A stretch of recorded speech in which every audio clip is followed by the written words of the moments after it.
October 25th, 1944. Surigao Strait, the Philippines.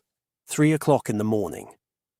A line of Japanese battleships moves north through black water, engines straining. Crews at battle stations, certain they are about to break the American landing at Leyte wide open.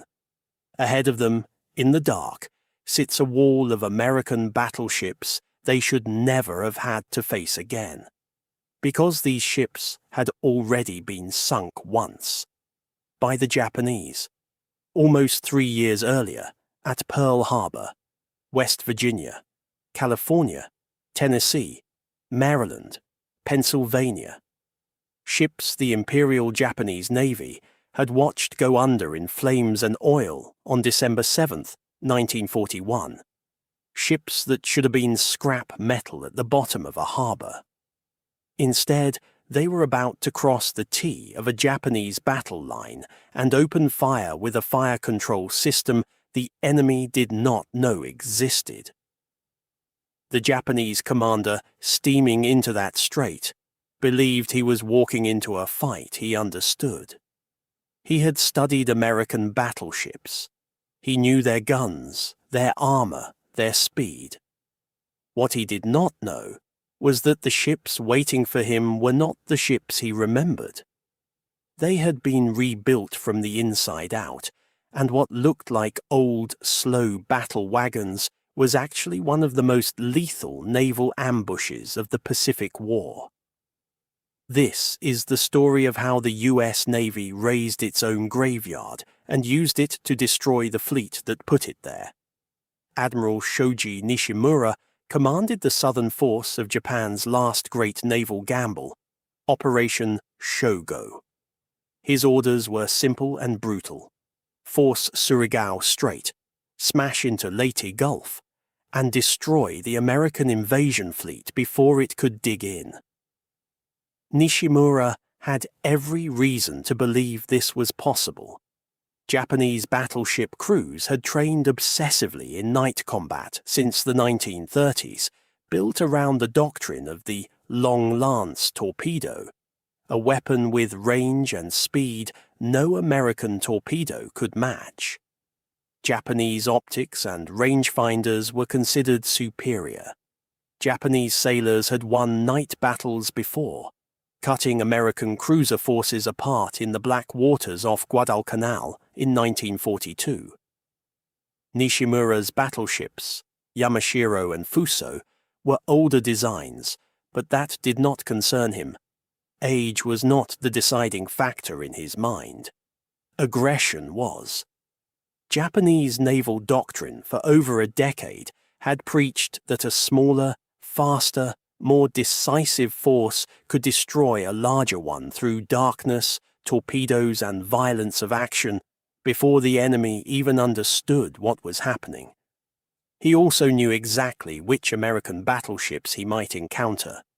He had studied their specifications. Slow, older hulls, some of them raised from the mud of Pearl Harbor after catastrophic damage. In his mind, ships that had been sunk once were not fully restored fighting machines. They were survivors, patched together, a shadow of what they had been. That assumption would kill him.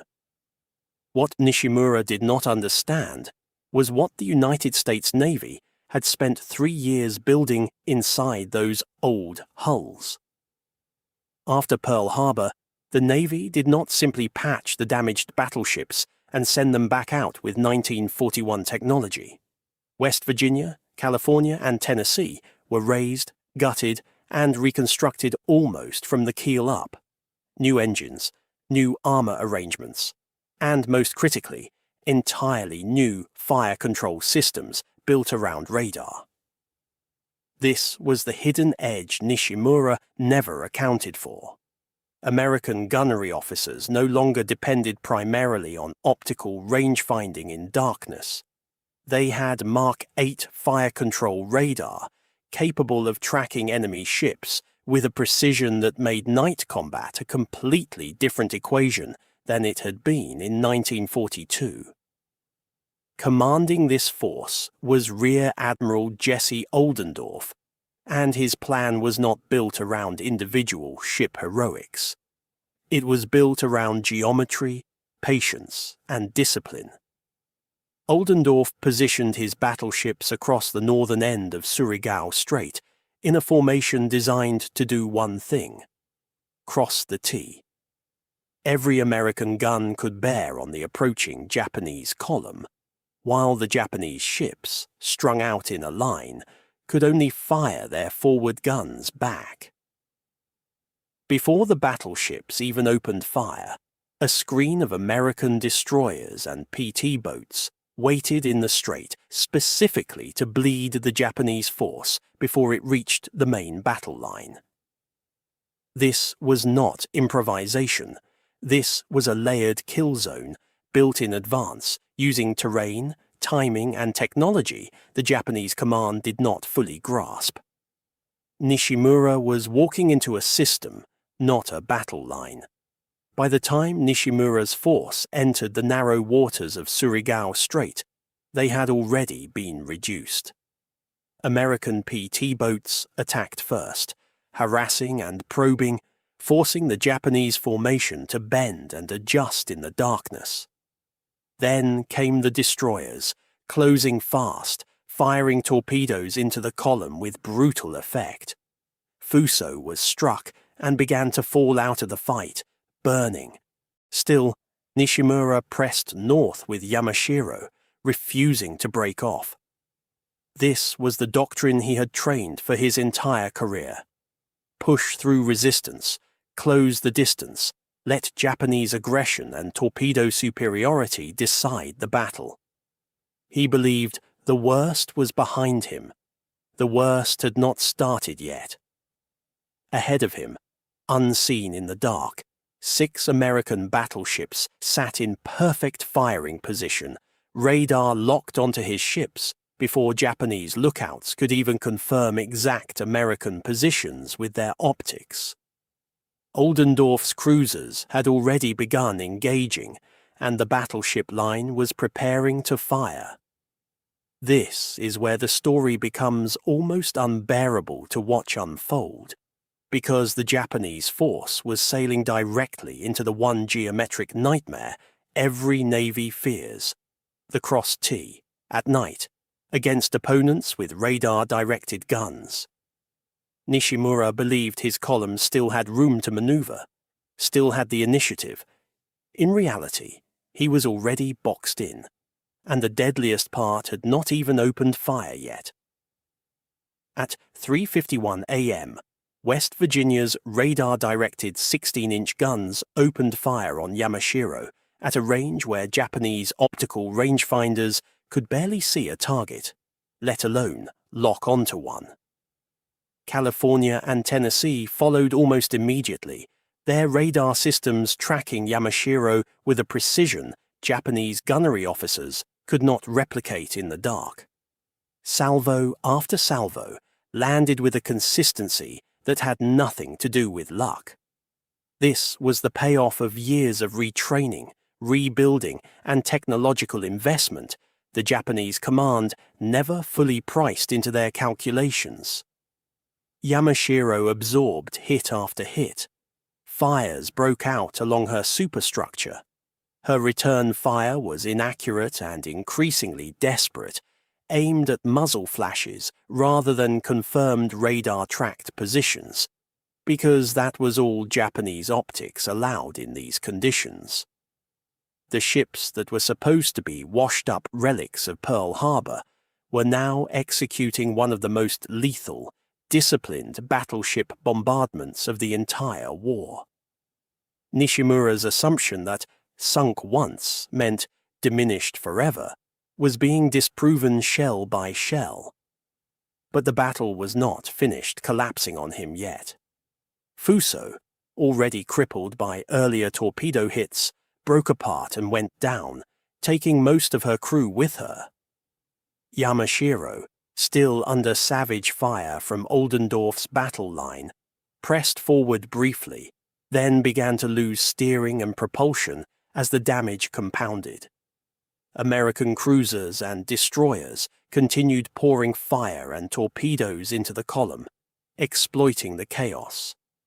Communication inside the Japanese formation began to break down. Ships attempting to retreat collided with the confusion of their own smoke, fires, and damaged sister vessels. This was the complication that made Surigao Strait even more decisive than a single lopsided gun duel. It was not one clean volley that ended the battle. It was continuous, layered destruction. PT boats, then destroyers, then radar-directed battleship gunfire, then cruisers finishing off cripples in the retreat. Nishimura himself was killed when Yamashiro finally capsized and sank, taking the admiral down with his flagship. The southern force that was supposed to smash into Leyte Gulf and unhinge the American invasion had been almost completely destroyed before it ever got close. This is where the true weight of the story lands. The Americans did not simply win a night battle. They won it using ships the enemy had already sunk once. Updated with the targeting technology the Japanese command had not accounted for in their pre-battle assumptions. Oldendorf's formation, built entirely around crossing the T and using radar to dominate in darkness, turned what could have been another Guadalcanal-style night, mauling into a near-total American victory. Of the Japanese force that entered Surigao Strait, only a single destroyer, Shigure, escaped relatively intact. The reversal was not just tactical. It was symbolic in a way few naval engagements in history have matched. Ships raised from the mud of Pearl Harbor, ships the Japanese Navy had once claimed as a triumph, returned to that same enemy and delivered one of the most complete defeats in modern naval combat. By the end of the engagement in Surigao Strait, Nishimura's force had been effectively wiped out. Fuso and Yamashiro were gone, along with most of their crews. Several escorting destroyers were sunk or crippled in the same action. Only Shigure withdrew in fighting condition. For the United States Navy, the cost was remarkably light given the scale of destruction inflicted. This was not a battle of attrition where both sides bled equally. It was a battle where preparation, radar technology, and disciplined formation turned an enemy assault into a one-sided collapse. Surigao Strait is remembered today as the last battleship-versus-battleship engagement in naval history. No dreadnought-era battle line would ever again fire on another in that manner. And fittingly, the final chapter of that era was written by ships the US Navy had once been forced to write off as losses. Surigao Strait mattered because it proved something the Japanese High Command never fully absorbed. American naval power in the Pacific was not defined by the ships it had at any single moment, but by the industrial and technological system behind those ships. A battleship sunk at Pearl Harbor was not gone. It was a project, an investment, a problem to be solved through engineering, retraining, and radar development. Japanese doctrine prized aggression, speed, and the belief that decisive night action could overcome material disadvantages. That doctrine had worked brilliantly earlier in the war. At Surigao Strait, it ran directly into a fire control revolution the Imperial Navy had not matched, and the result was catastrophic.